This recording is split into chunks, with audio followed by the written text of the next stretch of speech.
Rimaniamo a Valdobbiadene, sempre San Gregorio, con i produttori di latte che ci fanno assaggiare, ovviamente virtualmente, questo primo montasio prodotto nelle malghe trevigiane. Il servizio. Non solo prosecco nella terra del Conegliano Valdobbiadene, ma anche produzioni casearie che alimentano la tradizione. Tra gli espositori della fiera di San Gregorio c'era anche la fattoria Curto, prima azienda trevigiana a realizzare un montaggio di malga, più precisamente nella malga Budui, a 1220 metri di altitudine sul monte Cimon. È qualcosa di diverso da quello della pedemontana, semplicemente perché ha appunto sto colore diverso che gli dà le fioriture, le erbe e i sapori diversi, i sapori di malga su una DOP.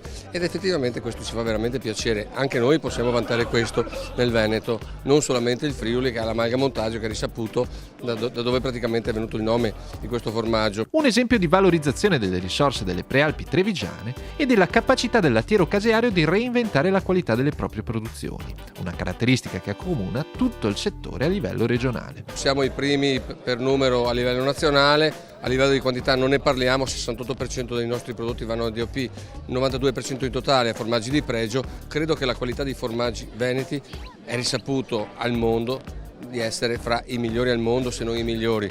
Noi continuiamo a dire bravi a produrre, dobbiamo imparare sempre di più a comunicare e vendere. Aprova ci mette del suo con i mezzi, con le possibilità che ha. Noi diamo l'anima per riuscire a dare un'immagine ai nostri formaggi. Siamo qua a Valdobbiadene, una vetrina incredibile dove vediamo effettivamente la gente, un nome Prosecco cosa può fare. Speriamo anche noi del lattiero caseario di riuscire a dare quell'immagine di qualità veneta che riescono a dare questi territori. Qualità che è il vero vantaggio competitivo del Veneto, dove il lattiero caseario può contare su 8 denominazioni e un ricco patrimonio di produzioni tipiche che sta mettendo i produttori locali al riparo dalla crisi del settore. I produttori in questo momento, come dicevo prima, soffrono un po' meno qua nel nostro territorio per un problema di qualità dei prodotti. Abbiamo invece regioni limitrofe dove non c'è la credibilità che hanno i nostri prodotti, che soffrono molto di più.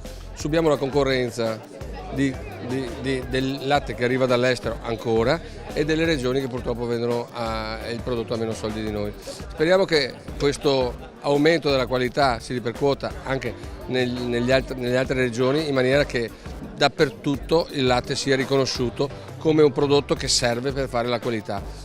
L'identificazione di un territorio, la storia e i gusti, le tradizioni e tutto quello che può portare un comparto come il nostro lattiero caseario.